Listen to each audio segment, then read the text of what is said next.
नमस्कार, मैं हूं प्रियंका और आप देख रहे हैं राष्ट्रीय जगत विजन न्यूज।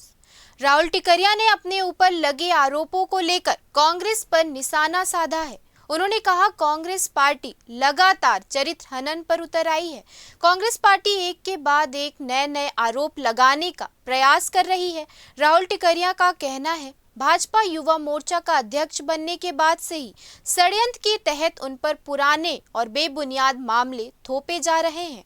उन्होंने साफ कहा कि इन आरोपों को लेकर अब वे कानूनी कार्यवाही करेंगे। कांग्रेस की पार्टी लगातार चरित्र हनन पर उतर आई है। एक के बाद एक नए आरोप कांग्रेस की पार्टी लगवाने का प्रयास कर रही है। कभी किसी को सामने किया जाता है, कभी किसी को सामने किया जाता है। निसंदेह जब से प्रदेश अध्यक्ष बना हूं, लगातार एक के बाद एक मामले कहीं ना कहीं षड्यंत्र रूप से निकलकर सामने आ रहे हैं और ये बतलाता है कि कांग्रेस की पार्टी किस प्रकार से बौखलाई हुई है।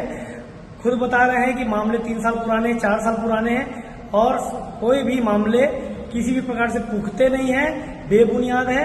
ऐसे आरोपों के लिए हम कानूनी कार्रवाई पर जाएंगे और कड़ी से कड़ी कार्रवाई की मांग करेंगे।